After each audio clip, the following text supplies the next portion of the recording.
Good evening, good evening, good evening. পশ্চিমবঙ্গের দীর্ঘ 5 বছর পর প্রাইমারি টেট উত্তীর্ণ চাকরি প্রার্থীদের গুড ইভিনিং, গুড ইভিনিং। শুনতে পাচ্ছেন?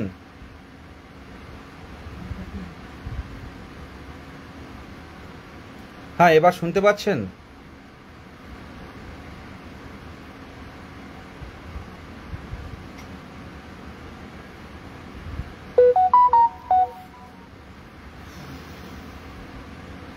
আমার কথা পরিষ্কার শোনা যাচ্ছে?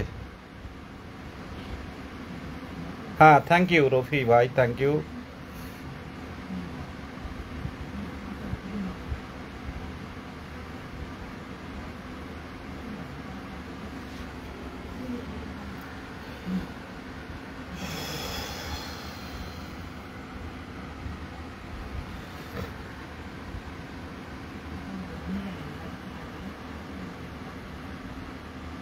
দীপ মন্ডল, থ্যাংক ইউ। হ্যাঁ,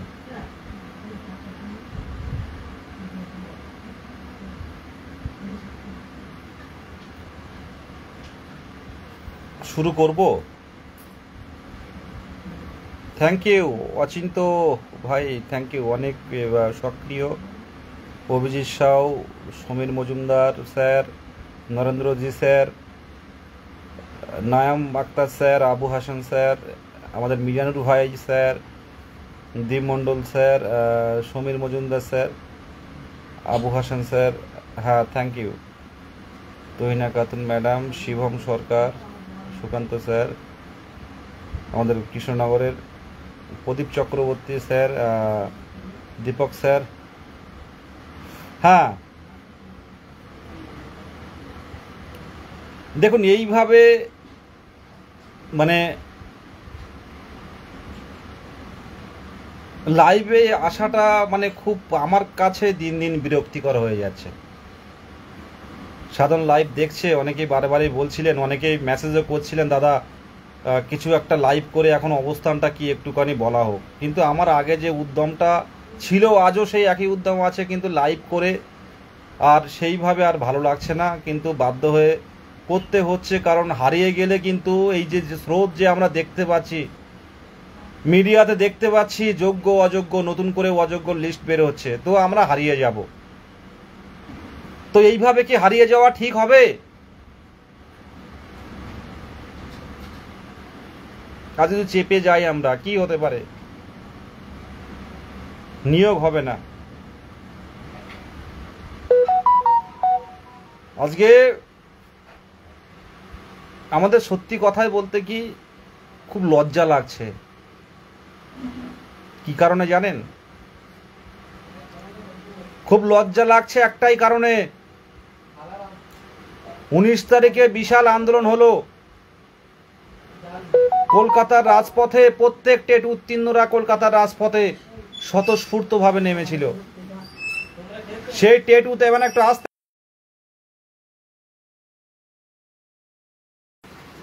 লাইভটা প্রত্যেকে একটু শেয়ার করবেন। খুব কম সময় লাইভ করব, প্রত্যেকে একটু শেয়ার করার চেষ্টা করবেন যে 19 তারিখের কলকাতা প্রাইমারি শিক্ষা পর্ষদ অভিযানে স্বতঃস্ফূর্তভাবে 23 জেলা থেকে অনেকে নেমেছিল। সেখানে আবারও বলছি, পুলিশ আমাদের শত্রু নয়, কিন্তু সেই পুলিশ আমাদের কোনো আলোচনা ছাড়াই আমাদের 4 হাত পা টেনে ধরে চ্যাংদোলা করে বাসে তুলে নিয়ে গেছিল, কিন্তু আমাদের দাবিটা শুনতে চায়নি, আমাদের দাবিগুলো জানতে চায়নি, আমাদের নিয়ে আলোচনায় বসার কোনো কথা বলেনি। গণতন্ত্র কি করে হয় এটা? আমাদের তো একটা বসার, একটা ব্যারিকেড দিয়ে বসার জায়গা করে দিতে পারতো, যে তোমাদের দাবিগুলো কি, একটা আলোচনায় আসতে পারতো, তারপরে সিদ্ধান্ত নিতে পারতো। এ আমার রাজপথ, এ পর্ষদ আমাদের পর্ষদ, আমাদের অধিকার রয়েছে যাওয়ার। আজকে 19 তারিখে গেল, তারপরে পূর্ব বর্ধমানে যে অনুষ্ঠান, মুখ্যমন্ত্রীর সভা ছিল, সেখানে 3 জন চাকরি প্রার্থী 2022 প্রাইমারি টেট তারা তাদের দাবি জানিয়েছিল। খুব দুঃখ লাগলো, খুব দুঃখ লাগলো একটাই, মুখ্যমন্ত্রী সাংবাদিকদের বলছেন যে আপনারা আগে ছবি তুলে নিতে পারতেন, তো আমাদের 3 চাকরি প্রার্থী, 3 মহিলা চাকরি প্রার্থী, ওরাকে ছবি তুলতে গেছিল সেদিন, এবং পুলিশকে সাজেশন দেওয়া হচ্ছে যাতে সাংবাদিকদের পিছনে একটা ব্যারিকেড দেওয়া হয়, যাতে সাধারণ মানুষরা যাতে কোনো চিৎকার করলে সাংবাদিকদের কান পর্যন্ত না পৌঁছায়। মানে একভাবে যারা বক্তৃতা দেবে অডিয়েন্স শুনেই যাবে, অডিয়েন্সের কোনো বক্তব্য থাকতে পারবে না। আজকে 2 মিনিট বসতে পারলেন, কিন্তু 30 সেকেন্ডে জিজ্ঞাসা করতে পারলেন না যে তোরা কারা, কি দাবি। তাদের নাতি তুলল মুখ্যমন্ত্রী জিজ্ঞাসা করতে পারলেন না তোমাদের দাবিগুলো কি। একটা বার তো বলতে পারতো যে এই সমস্যা, তোমাদের নিয়ে ভাবনা আছে। এ থেকে কি প্রমাণিত হলো? মুখ্যমন্ত্রী প্রত্যেকটাই আন্দোলন দেখেন, প্রত্যেকটাই রাজপথের লড়াই দেখেন। মুখ্যমন্ত্রী অস্বস্তি বোধ না করে, মুখ্যমন্ত্রী সমস্যা না মানে বসে না থেকে, সাংবাদিকদের উপর রাগ না করে, যদি এই 3 জন যারা বলেছিল দাবি সকলের পক্ষ থেকে আমাদের দাবি তুলে ধরেছিল, তাদের কাছে তো 1 সেকেন্ড জিজ্ঞাসা করতে পারতেন যে তোমাদের দাবিগুলো কি, তোমাদের নিয়ে ভাবছি আমরা। সেটা করা হলো না। 2010 সালের সরকার পরিবর্তন, প্রত্যেকেই আমরা কিন্তু এই সরকারকে স্বতঃস্ফূর্তভাবে কিন্তু আমরা তাদের বানিয়েছি, সরকার তৈরি করেছি। 2010-এর পর 1-2 বছর পর ধারাবাহিক নিয়োগ নেই। আজ দিকে দিকে যারা চাকরি প্রার্থী তাদের মুখ আটকানো হচ্ছে। এভাবে কতদিন চলতে পারে? শুধুমাত্র গদির লড়াই চলছে এটা। আমরা তো চাকরি প্রার্থীরা কেউ বলেনি যে আমরা সরকার বিরোধী। আজকের আপনারা দেখলে অবাক হয়ে যাবেন, আজকে যারা মুখ্যমন্ত্রী বা সরকারি আধিকারিকদের ফেসবুকে অনেকে লিখতে ভয় পেত আগে, এখন কিন্তু 2-10 লাইন হামেশাই কিন্তু যে কোনো চাকরি প্রার্থীরা লিখে দিচ্ছে, একদম চোখে চোখ রেখে প্রশ্ন করছেন। এগুলো কি মুখ্যমন্ত্রী দেখতে পাচ্ছেন না? প্রত্যেকেই সব দেখছেন, প্রত্যেকেই দেখছেন। কিন্তু আপনার যে 34,000 টাকা 35,000 টাকা আপনার দিতে হবে, এই ভয়ে কিন্তু কেউ এগোচ্ছে না। আর সবচেয়ে বড় কথা, 2014 সালের প্রাইমারি টেট, 16-র রিক্রুটমেন্ট, 21-এর রিক্রুটমেন্ট, 22-এর রিক্রুটমেন্ট, এই 3টে রিক্রুটমেন্ট পেয়েছে 2016 সালের। এই 3টে নিয়োগের মধ্যে কি এমন মধু ছিল?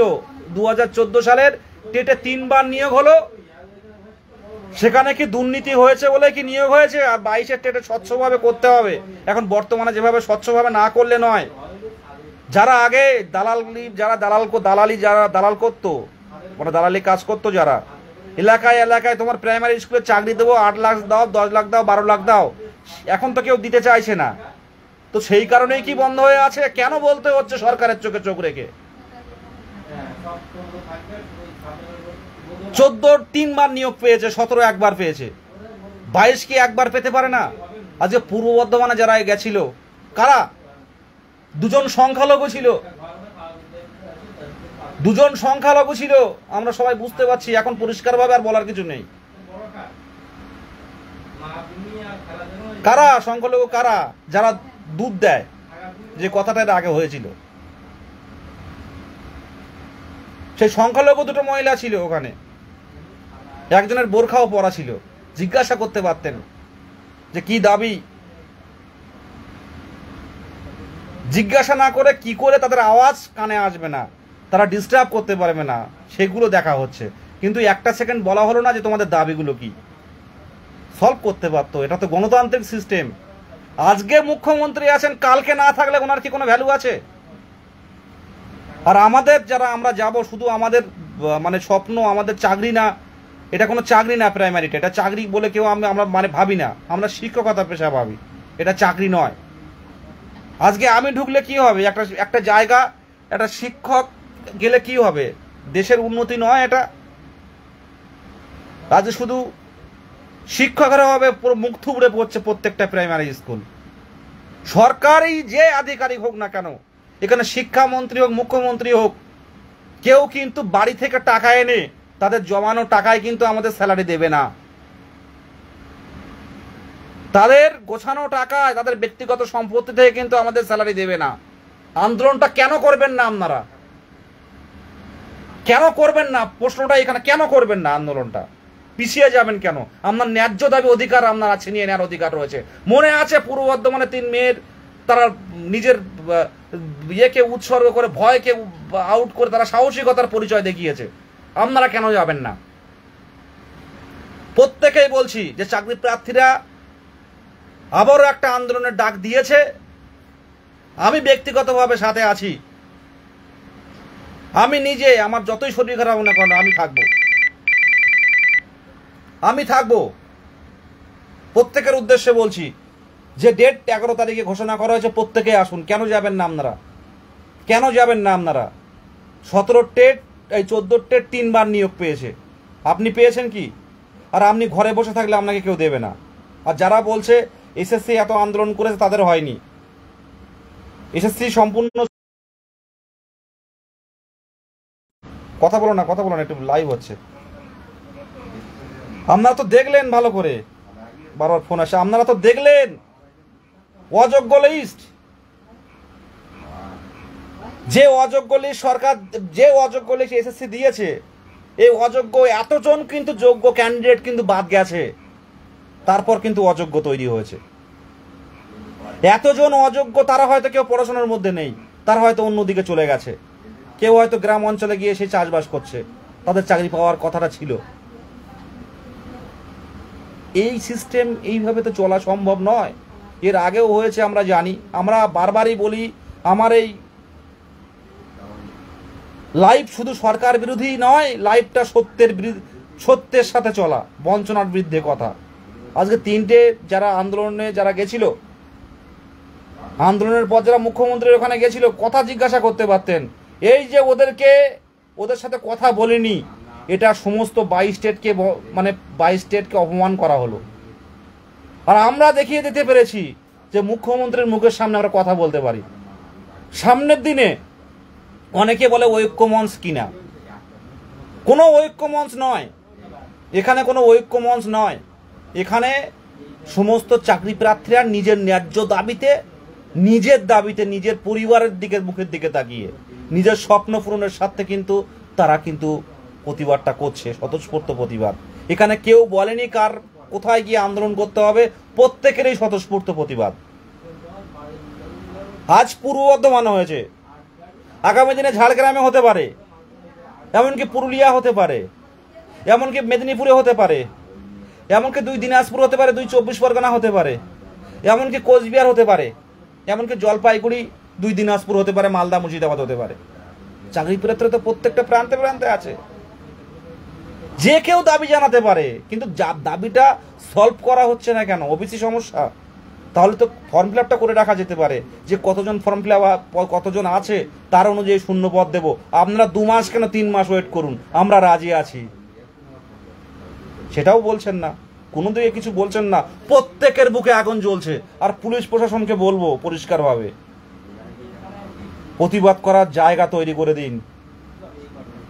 ছাত্রদের ওইভাবে আটকে রাখতে পারবেন না, জায়গা তৈরি করে দিন। কি করতে পারেন, কি করবেন? আইনি পথে অ্যাকশন নেবেন। মরে যাওয়ার পর আর কোনো জীবন হয় না, মারা যাওয়ার পর আর কোনো জীবন আসে না। মরার পর তো আর কিছু নেই, মেরে দেবেন, হবে, হয়ে যাবে। মরলেও কোনো অসুবিধা নেই, লড়াইয়ের ময়দানে জীবন দিয়ে দেবো। কারণ জীবনের চূড়ান্ত এই যে আমাদের যে গুরুত্বপূর্ণ দিনগুলো, এইভাবে অপেক্ষায় 3 বছর পেরিয়ে গেল। কত বোনেরা, কত দিদিরা বিয়েও করতে পারেনি, কত ছেলেরা বিয়েও করতে পারেনি, অপেক্ষায়। যাদের পিছনে ব্যাকআপ আছে, অনেকে বিয়ে করে নিচ্ছে, নিয়েও তারা শান্তিতে নেই। আমরা কি সুষ্ঠুভাবে বাঁচার অধিকার নেই?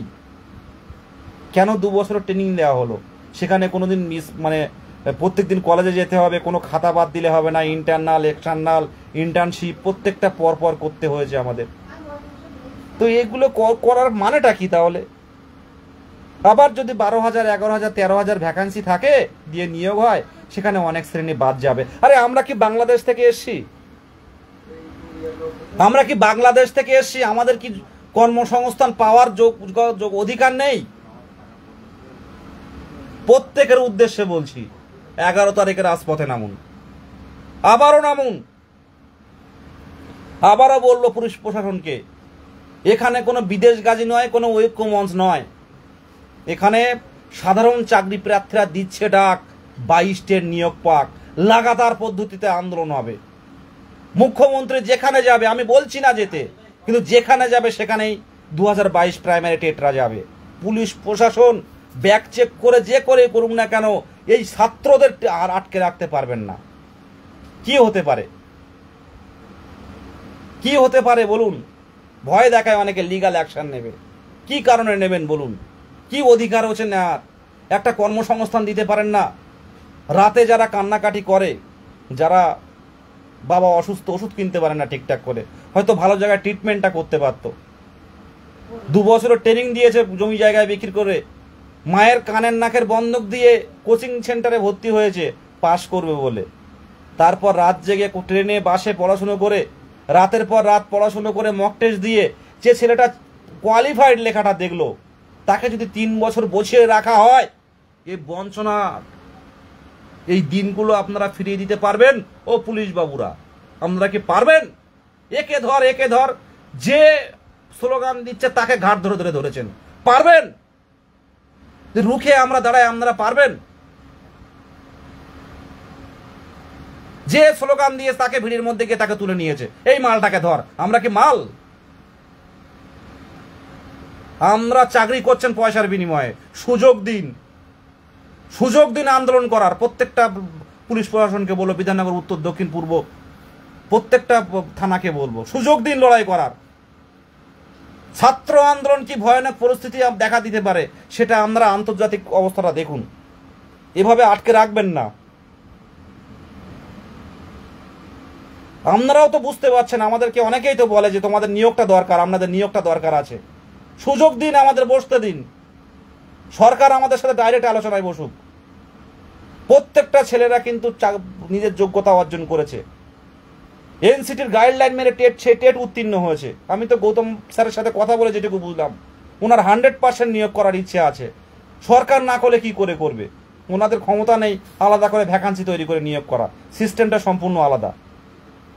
গৌতম বাবু নিজে কি করে শূন্যপদ বের করবে, কি করে নিয়োগ শুরু করবে? শূন্যপদ দিলে ওনার যে কাজ, দ্রুত কাজ হয়ে যাবে, সেই শূন্যপদটুকু দেওয়া হচ্ছে না। কেন আজকে সরকারের বিপক্ষে কথা বলতে হচ্ছে? কেন পুলিশ প্রশাসনের বিপক্ষে এমন কথা বলতে হচ্ছে? কেন এমন আন্দোলনের জন্য নামতে হচ্ছে? আমরা তো কোনো রাজনৈতিক দল নয় যে সরকারকে কালিমালিপ্ত করা। আমাদের ওই সরকার যে চেয়ারে, মুখ্যমন্ত্রী যেই 24 তলায় 25 তলায় বসে, 13 তলা না 24 তলায় বসে আছে, সেখানে যাওয়ার জন্য চেষ্টা করছি, এমন তো নয়। আমরা এমএলএ হব, এমপি হব, এমন তো নয়। কোটি কোটি টাকার সম্পত্তি করব, এমন তো নয়। তাহলে কিসের কারণে এরকম আটকানো হচ্ছে? কিসের কারণে দাঁড়ানোর সাথে তুই 2 হাত পা 4 হাত পা তুলে ধরা হচ্ছে? পুলিশ যেন এমন একটা পরিস্থিতি তৈরি করছে, আমরা যেন উদ্বাস্তু, আমরা যেন রোহিঙ্গা, আমাদের টানতে টানতে তুলে বাসে যে কোনো ভাবে তুলতে হবে। এটা কি গণতন্ত্র? এই রাস্তার অধিকার, রাস্তায় হাঁটার অধিকার আমারও আছে।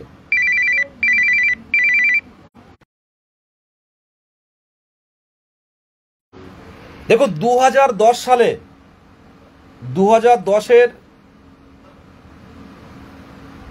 আমরা কিন্তু সরকার পরিবর্তন চেয়েছিলাম। আজকে মুখ্যমন্ত্রীর এই পরিবর্তনের জন্য, মুখ্যমন্ত্রীর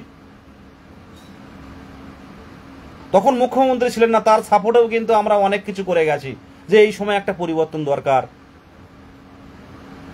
আজকে আপনারা জেলের ভয় পাচ্ছেন, আজ একটা চিরসত্য কথা বলি, আমি কোনোদিন অ্যাক্টিভলি রাজনীতি কোনোদিন করিনি,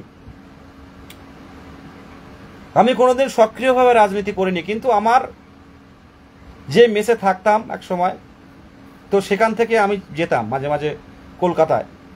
এই মুখ্যমন্ত্রীর সাথে কিন্তু প্রেসিডেন্সি জেলে আমি ছিলাম এরকম পাশাপাশি। আজকে লাইভে একটা কথা বললাম। আজকে কিসের ভয় পাচ্ছেন জেলে গেলে? আজকের যিনি মুখ্যমন্ত্রী, 2009-10 নাগাদ ছাত্র আন্দোলনে যখন সবাই চাইছে একটা পরিবর্তন চাই, বিভিন্ন আইন অমান্যগুলো হচ্ছে, আজকের যিনি মুখ্যমন্ত্রী মাননীয় মমতা ব্যানার্জি মহাশয়া, সেই সময় মুখ্যমন্ত্রী ছিলেন না। সেই সময় কিন্তু দিদির পাশে আমরা ছিলাম, তাও প্রেসিডেন্সি জেলে। আবারও বলছি,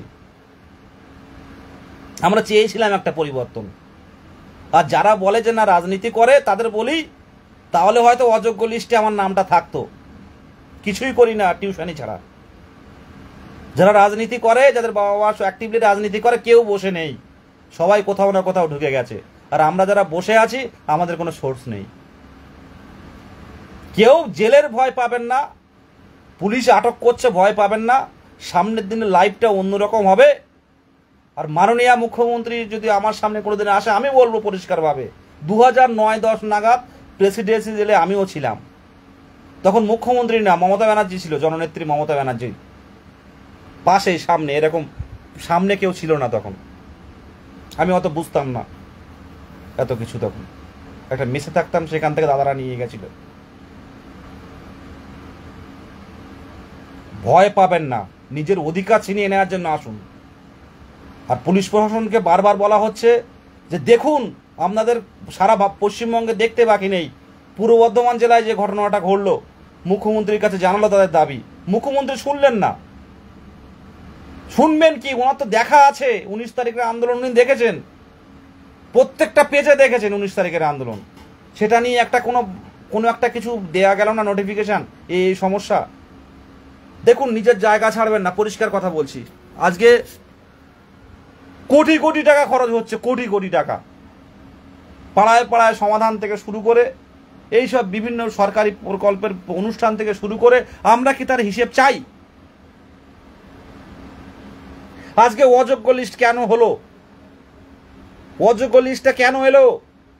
যে 2000 জন অযোগ্য থাকলো, তাহলে 2000 জন যোগ্য ক্যান্ডিডেটকে কিন্তু তাদের সাথে অবিচার করা হলো, তাদের স্বপ্নের সাথে অবিচার করা হলো, তাদের ভাতের সাথে অবিচার করা হলো। ভাবুন তো একটু ঠান্ডা ঠান্ডা মাথায় সবকিছু বাদ দিয়ে ভাবুন যে এতজন অযোগ্য লিস্ট বের হচ্ছে, তাহলে যোগ্যরা নিশ্চয়ই বাদ গেছে এই প্যানেলে। ভাবুন। আর সবাই তৃণমূল বিরোধী হয়ে গেল, প্রতিবাদ করলেই সরকার বিরোধী। প্রত্যেকেই সরকার, এই সরকার ভোট পেয়েছে, প্রত্যেকের ভোট 2010 সালের পর থেকে। সরকার এমনি এমনি হয়? আর তাদেরকে বঞ্চিত করে রাখা হচ্ছে কেন? নিয়োগ দরকার ছিল না?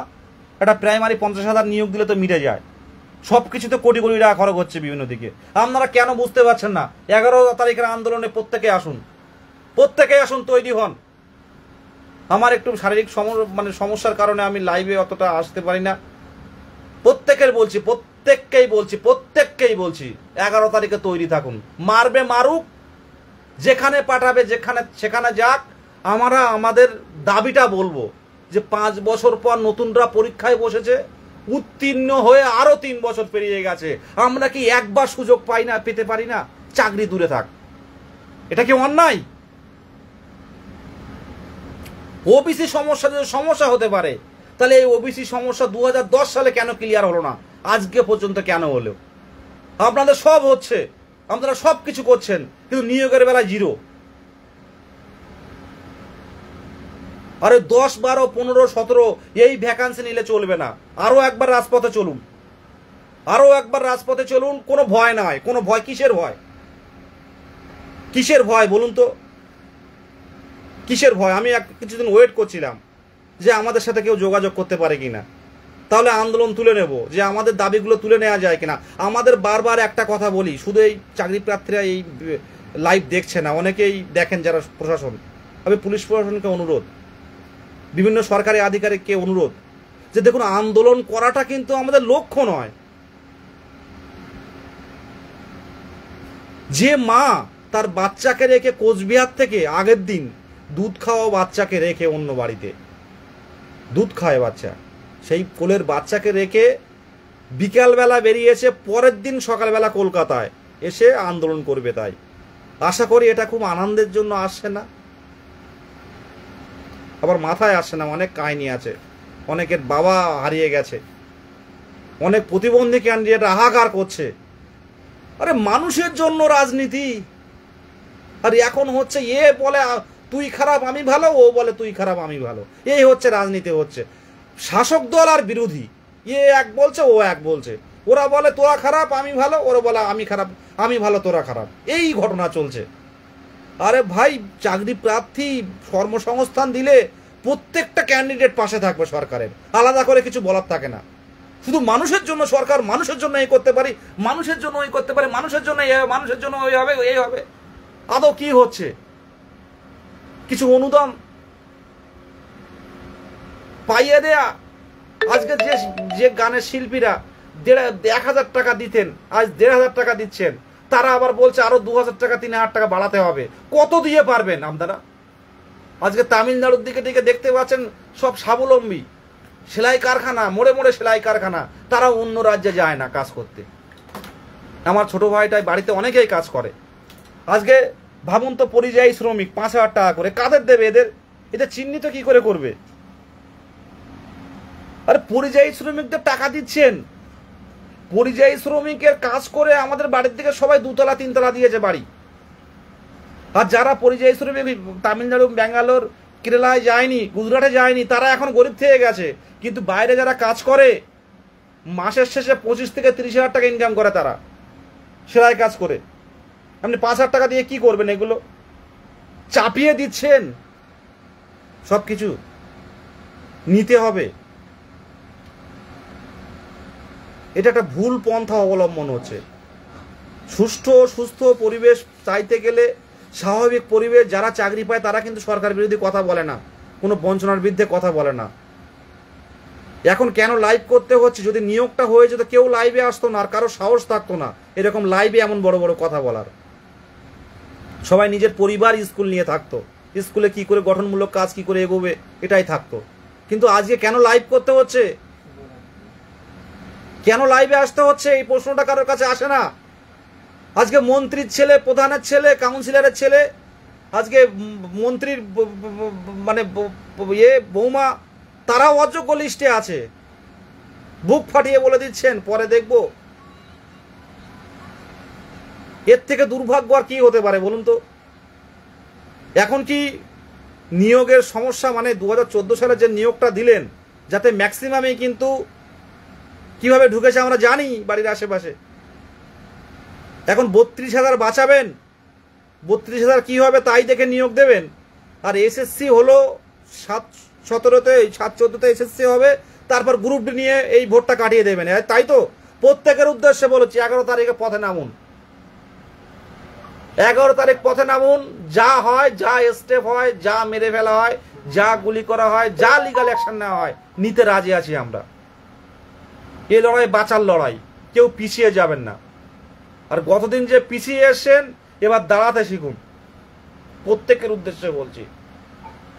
একটা সিস্টেমে আমরা কিন্তু পরীক্ষায় ফর্ম ফিল আপ করেছিলাম, তারপর দ্রুত পড়া শুরু, রাত কি করে সিলেবাস শেষ করব, পরীক্ষা দিতে গেলাম কত কষ্ট করে দূর দূর জেলায়, কোয়ালিফাইড হলাম। এত পরীক্ষায় চারিদিকে পেন পর্যন্ত আমাদের দিতে দেয়নি, কোয়ালিফাইড হলাম। তারপরে কি করে সেই কোয়ালিফাইড ক্যান্ডিডেটদের এবারে ফেলে রাখা যায়? সোম ওই তো নোট, ওই তো দাগ দিইনি কিন্তু এখন আমি, ওই তো কালকে একবার এসো, বুঝলে? আমি আলাদা করে পড়াবো, কালকে হয়তো হবে না, আমাকে ফোন করে নিও।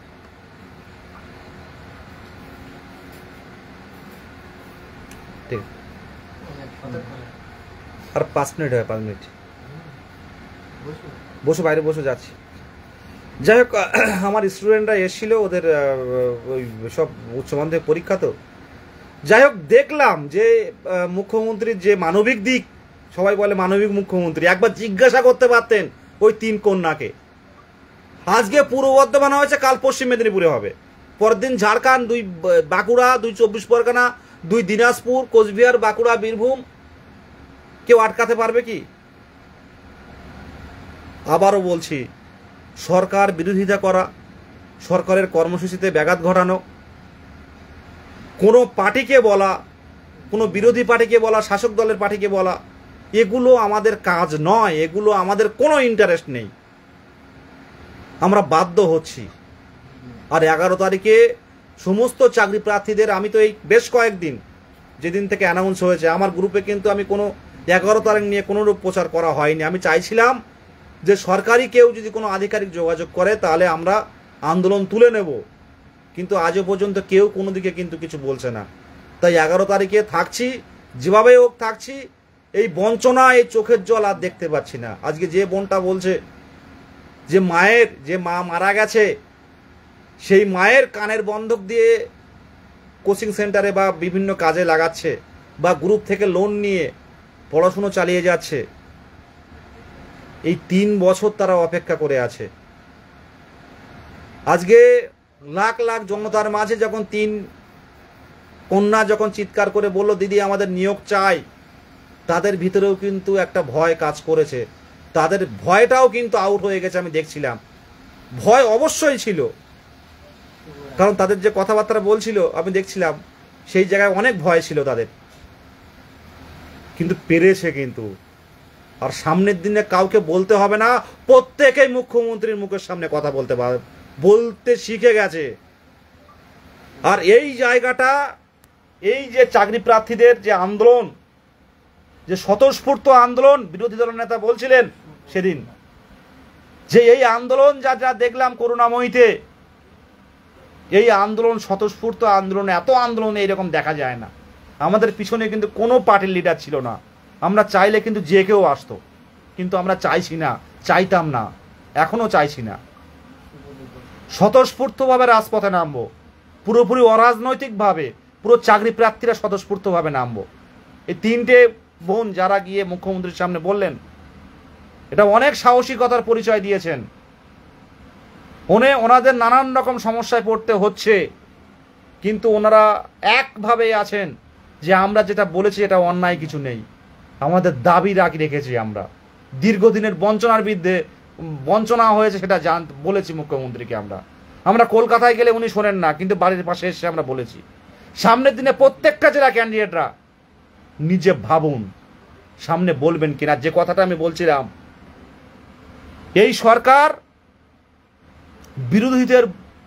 বিরোধী পার্টিদের বলার সুযোগ করে দিচ্ছে।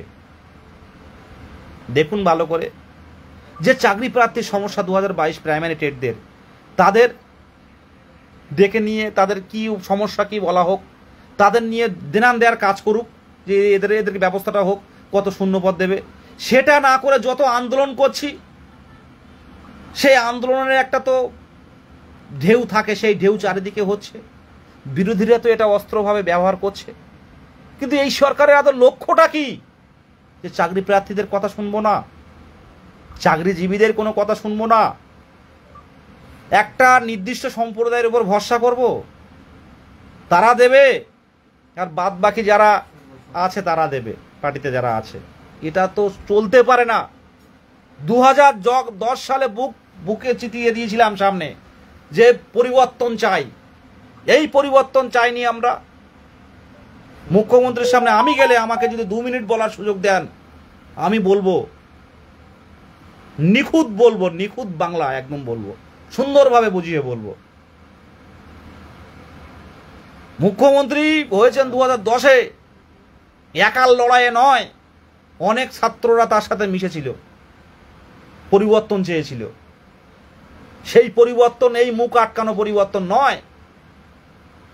11 তারিখে প্রত্যেকে আসুন, একটু পরেই 9টায়, কটা বাজে জানি না, 9টায় টেলিগ্রাম মিটিং আছে, প্রত্যেকে আসুন। আর প্রত্যেকের উদ্দেশ্যে বলছি, দেখুন টানা লাইভে বলছে, ভুলভ্রান্তি অনেক হতে পারে, কোনো মুখস্থও নয়, কি লাইভে বলতে হবে সেটাও নয়, কিন্তু আমার লাইভ করতে দিলে 2-4 ঘন্টাও পার করে দিতে পারি। তবে তার মধ্যে কারো যদি কোনো আঘাত বা কোনো ভুল কথা বলে থাকি, এটা ক্ষমা মার্জনীয়। আমরা সরকারের বিরুদ্ধে যেতে চাই না, আমরা কোনো পার্টির বিরুদ্ধে যেতে চাই না, কোনো বিরোধীদের বিরুদ্ধে যেতে চাই না। আমরা হবু শিক্ষক, আমাদের গায়ে কোনো রং নেই, কিন্তু এই দীর্ঘ বঞ্চনার কথা তুললে কিন্তু সরকারের কাছে প্রশ্ন করতেই হয়। এই দীর্ঘ বঞ্চনার কথা লিখতে গেলে সরকারকে 2-1টা প্রশ্ন করতেই হয়, কারণ সরকার আমাদের দীর্ঘদিন ফেলে রেখেছে। লড়াই তো হবে। ভোটের আগে আজকে 3টে মহিলা পূর্ব বর্ধমানে মুখ্যমন্ত্রীর সামনে চোখে চোখ রেখে কথাটা বলতে পেরেছে। আগামী দিনে জেলায় জেলায় হবে। টেট উত্তীর্ণরা তার বাবা মায়ের চোখের জল আগে কিন্তু জেলায় জেলায় হবে। কিভাবে আটকাবেন? মানুষের চেয়ে পুলিশ বেশি, কিন্তু মানুষের গণতন্ত্রের এই আওয়াজ কিন্তু আটকানো যায় না, পুলিশ দিয়ে বেরিয়ে আসবে। যদি ভালো চান, যদি চান যে না এই একটাই চাকরি প্রার্থী জল আন্দোলন করছে কলকাতার রাজপথে এত সংখ্যক নিয়ে, এদের নিয়োগটা দরকার, নিয়োগটা দিন। আমাদের কাউকে ব্যাঘাত ঘটানো, কাউকে সমস্যা তৈরি করা, কারোর বক্তৃতার মাঝে উঠে কথা বলা বা কোনো আন্দোলন করা কলকাতার রাজপথে, এটা আমাদের উদ্দেশ্য নয়, বারবার বলছি। কিন্তু এটা যত পিছবে তত কিন্তু চাকরি প্রার্থীরা স্বতঃস্ফূর্তভাবে, বারবার বলছি, স্বতঃস্ফূর্তভাবে যে কোনোভাবে কিন্তু আন্দোলন করে দেখাবে। আজকে এমন পরিস্থিতি যেন তৈরি না হয় যে মুখ্যমন্ত্রীর গাড়ি দেখে হয়তো 5 জন টেট পাস যা তারা মুখ্যমন্ত্রীকে দাঁড় করালো, দিদি আমাদের ব্যাপারটা কি। এটাও স্বাভাবিক হতে পারে, এটাও স্বাভাবিক হতে পারে। তাই বলবো যে চাকরি প্রার্থীদের নিয়োগটা আগে দিন, নিয়োগ দিয়ে তাদের স্বপ্ন পূরণ করুক এবং স্কুলগুলো বাঁচুক। ফ্রি আজকে একটু পড়াশুনো করছিলাম আমি, এই যে প্রাথমিক শিক্ষা, সার্বজনীন প্রাথমিক শিক্ষার সমস্যা কি কি, তো এইগুলো পড়ে দেখলাম যে অনেক রূপায়ণ আছে, আমাদের সংবিধানে অনেক কিছু আছে। আমাদের সর্বশিক্ষা অভিযান থেকে শুরু করে কেন্দ্রীয় মানব সম্পদ উন্নয়ন থেকে শুরু করে যে বিভিন্ন আমাদের প্রজেক্ট, বিভিন্ন যে আইন আছে ফ্রি অ্যান্ড কম্পালসারি এডুকেশনের, প্রাথমিক শিক্ষা নিয়ে কিন্তু সরকারের প্রচুর কিছু করার আছে, প্রচুর কিছু আছে সরকারের করার, সত্যি কথা বলছি। আজকে এটা নিয়ে আমি একটু পড়াশোনা করছিলাম, ঘাটাঘাটি করছিলাম, কয়েকটা পোস্ট করলাম, তো সেগুলো কিন্তু বাস্তবায়িত হয় না। শুধু ভোট সর্বস্ব রাজনীতি, কি করে আমার ক্ষমতা দখল করে রাখবো, হোক না আন্দোলন হোক, মানে ক্ষমতা দখলের লড়াই হোক, আর বিরোধী থাকুক, ভালো বিরোধী থাকলে কাজগুলোও ভালো হবে, সেটাও হোক। কিন্তু সাথে সাথে স্বাভাবিক জীবন, যেটা প্রাইমারি শিক্ষক নিয়োগ, হাই স্কুল শিক্ষক নিয়োগ, এগুলো তো পরপর করতে হবে। এটা তো আটকে যাচ্ছে 2010-এর পরপর 2-1বার হলো, তারপরে একদম বিভিন্ন আইনি জটিলতায় আটকে যাচ্ছে। এই জটিলতার পেছনে কি সেটাও তো সবাই বুঝতে পারছি আমরা। এই 32,000 যাবে করে অপেক্ষায় থাকবে, তারপরে নিয়োগ করবে, এই কথা কিন্তু যদি আপনারা কেউ ভেবে থাকেন সরকারি আধিকারিকরা যে 32,000 কী হবে দেখে তাই নিয়োগের ব্যবস্থা করব, তাহলে কিন্তু মহা বড় ভুল হবে। চাকরি প্রার্থীরা কিন্তু পাগল হয়ে রয়েছে, আবারও বলছি, কিন্তু 3 বছর 2.5-3 বছর কিন্তু পাস করে আছে, আর একটা কোয়ালিফাইড এটা করতে গেলে অনেক কষ্ট করতে হয়েছে। কিন্তু হয়তো প্রশ্নটা একটু ছোট ছিল, প্রশ্নগুলো একটুখানি ছিল, কিন্তু অনেক সবাইকে পাস করেছে বলুন তো? প্রশ্ন সোজা থাকলেও কি সবাই কোয়ালিফাই করে? তাহলে সবাই পাস করে যেত। যারা কোয়ালিফাই করেছে নিশ্চয়ই পাওয়ার যোগ্য তারা। তো এই জায়গায় বলবো প্রাথমিক টেট উত্তীর্ণদের জন্য জীবন দেব, কিন্তু কাউকে বঞ্চিত হতে দেবো না। পরিষ্কার কথা বলছে, পাশে থাকুন। সামনের দিনে আরও জটিলতা তৈরি হবে, বুঝতে পারছি, মানসিকভাবে অবস্থা সবাই ভেঙে যাচ্ছি। কিন্তু একটা কথা বলছি, চুপ করে আছি বলে মনে ভাববেন না যে আন্দোলন থেকে পিছিয়ে যাচ্ছি। 11 তারিখে দেখা হচ্ছে। সাধারণ চাকরি প্রার্থীরা যে 11 তারিখে ডেটটা ঠিক করেছে, আমি নিজে ব্যক্তিগতভাবে যাব এবং সবাইকে যাওয়ার জন্য অবশ্যই বলবো। এবং আজ থেকে প্রচার, জোর করে প্রচার চালাও প্রত্যেকটা জেলায় জেলায়। 11 তারিখে 19 তারিখের থেকে যেন বেশি জমায়েত হয়। আর আমরা যেন 11 তারিখে পুলিশ প্রশাসনকে আবারও বলেছি যে বসার জায়গা তৈরি করে দিন, আমাদের খেতে দিতে হবে না, বসার জায়গা তৈরি করুন, আমাদের শিক্ষামন্ত্রীকে সামনে ডাকুন, আমরা কথা বলি। প্রত্যেককেই নতমস্তকে প্রণাম। ভালো থাকবেন, আর নিজের জায়গা থেকে সরবেন না, হারাবেন না, এই ট্র্যাক থেকে পেরিয়ে যাবেন না। কেউ কিন্তু ডেকে আনবে না। আপনি খিদে পেলো কিন্তু আপনি ঘুমিয়ে গেলেন, আপনার কিন্তু ডেকে কেউ খাওয়াবে না, কেউ খাওয়াবে না। কষ্টে দুঃখে রাতে আমরা চোখের জল পড়ে বালিশটা ভিজবে, কেউ মনে রাখবে না, কেউ মনে রাখবে না। তাই যারা বুঝতে পারছেন তো বুঝতে পারছেন, তারা একদম অ্যাক্টিভ আছেন। যারা বুঝতে পারছেন না, হয়তো ভাবছেন 19 তারিখে এত কিছু হলো না। দেখুন 19 তারিখে হয়েছে, হলো না। 11 তারিখে হলে যে 20 তারিখে 22 তারিখে নোটিফিকেশন আসবে না কে জানে। লড়াই চালিয়ে যেতে হবে, আন্দোলনই সব পারে। আজকের বিশ্ব রাজনীতি দেখতে পাচ্ছেন আমরা, পাশের রাজ্য, এই পাশের দেশ, রাষ্ট্র যে ছাত্র আন্দোলন করে দেখালো, পাশের রাজ্য যে ছাত্র আন্দোলন করে দেখালো, ছাত্রদের সাথে যুক্ত হলো সাধারণ মানুষ। আমরা মানুষকে বোঝাতে হবে যে free and compulsory education article 21A 6 থেকে 14 বছর বয়সীদের ফ্রি অ্যান্ড কম্পালসারি এডুকেশন, মানে প্রত্যেকের এই বিনামূল্যে শিক্ষা, এই প্রাইমারি শিক্ষা, সেটা স্কুল বন্ধ হচ্ছে। আগামী দিনে কিন্তু যেরকম জিও সিম প্রথম দিকে ফ্রিতে দেয়, তারপর কিন্তু ভালো টাকা কাটে। তো বেসরকারি স্কুলগুলো প্রথমে এমনি দেবে, স্কুলগুলো বন্ধ করার পর, প্রাইমারি স্কুলগুলো বন্ধ করার পর তারপর কিন্তু চাপাবে আপনার উপরে ফিজ। কিচ্ছু করতে পারবেন না, তখন প্রাইমারি স্কুলও থাকবে না। আপনারা বুঝতে পারছেন না বিষয়গুলো। আপনারা পড়াশুনো করুন, প্রাথমিক শিক্ষা নিয়ে আমাদের কনস্টিটিউশন দেখুন, অপারেশন ব্ল্যাকবোর্ড থেকে শুরু করুন, 1986 পর থেকে শুরু করুন, 2001-এ 2002 কার্যকরী হচ্ছে যেগুলো দেখুন ভালো করে। এগুলো পড়লে বুঝতে পারবেন সব কিছুই আছে, কিন্তু সেগুলো বাস্তবায়িত করছে না, এটা তাদের ভুল। ঠিক ঠিক ঠিক 11 তারিখে প্রত্যেকে আসুন, আলাদা করে আর কিছু বলার নেই। যারা আসেননি তারা আসবেন, আর যারা আসবেন এসেছেন তারাও আসুন। 19 তারিখে হয়নি, কিন্তু 11 তারিখে হবে না কে বলতে পারে। প্রত্যেকে আসুন, শত কষ্ট হলেও আসুন। আমরা যেখানে যাচ্ছি বুক চিতিয়ে দেব। আর পুলিশ প্রশাসনকে অনুরোধ, আর টানতে আসবেন না, টানতে টানতে 4 পা এক জায়গায় করে যাবেন না, গলা ধরে ঘাড় ধরে এরকম চেপে নিয়ে যাবেন না পুলিশ গাড়িতে। আমরা কিন্তু সব লক্ষ্য থাকে। আর প্রত্যেক যারা কোচবিহার জলপাইগুড়ি 2 দিনাজপুর, 2 দিনাজপুর, কোচবিহার, জলপাইগুড়ি, মালদা, মুর্শিদাবাদ, 2 বর্ধমান, 2 24 পরগনা, বীরভূম, বীরভূম, ঝাড়গ্রাম, যারা এসছে না, প্রত্যেকের বুকে কষ্ট। প্রত্যেকের বাড়িতে কেউ না কেউ আছে, বাবা মা না থাকলেও কেউ না কেউ আছে। তারা জিজ্ঞাসা করছে যে কি হলো রে দিদি, কি বললো, কেউ উত্তর দিতে পারেনি। বললো আমার হাতে লেগেছে, কেউ বললো আমার পায়ে লেগেছে, কেউ বললো আমার জামার বোতামগুলো ছিঁড়ে গেছে, কেউ বললো এখানে আমার নখে কেটে গেছে, এই দেখুন নখে এই কেটে গেছে, কেউ বললো হাতের এখানে কেটে গেছে। এইগুলো দেখাচ্ছে। প্রত্যেকের বুকে কিন্তু আগুন জ্বলছে। পুলিশ প্রশাসনকে বলবো আপনারা সুযোগ দিন, বসতে দিন, সরকারকে জানান যে আমাদের তোলার ক্ষমতা নেই। সরকারকে জানান যে এত সংখ্যক টেট উত্তীর্ণরা এসছে, প্রাইমারি টেট উত্তীর্ণরা এসছে, আমাদের তোলার ক্ষমতা নেই। কটা গাড়িতে তুলবো? একটু বসতে দিন, পরিবর্তন করতে দিন। আপনারা পারেন অনেক কিছু। নির্বিচারে এইসব ছাত্রদের উপর নির্বিচারে এরকম টানাটানি করে তুলবেন না। অনেক ব্লাইন্ড ম্যান, অনেক ফিজিক্যাল হ্যান্ডিক্যাপ, এরা অনেকে আসে, তাদেরকে এভাবে তুলবেন না। নিজের জায়গা থেকে মানবিকতার বিচারে একটু ভাবুন, সুযোগ দিন আমাদেরকে বসার।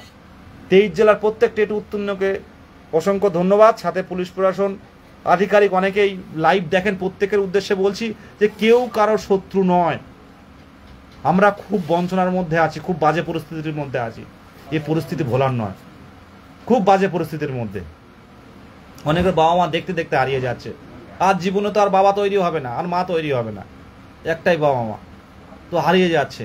তারা দেখতেও পাচ্ছে না সন্তানকে ওইভাবে পৃথিবীতে রেখে বেরিয়ে যাচ্ছে। আমরা কেউই ভালো নেই, পাশে থাকুন, প্রত্যেককেই বললো পাশে থাকুন। ধন্যবাদ, শুভরাত্রি প্রত্যেককে। আর টেলিগ্রাম মিটিংয়ে সবাই যুক্ত থাকুন, সবাই যুক্ত থেকে নিজের পজিটিভ আলোচনা করুন। আবারও বলছি যে আমাদের কোনো সরকার বা কোনো পুলিশ প্রশাসন বা কোনো আধিকারিক বিরুদ্ধে আমাদের এই লড়াই নয়, বঞ্চনার বিরুদ্ধে লড়াই, আর সরকার যে আমাদের নিয়ে উদাসীনতা রয়েছে তার বিরুদ্ধে লড়াই। প্রত্যেককে ধন্যবাদ।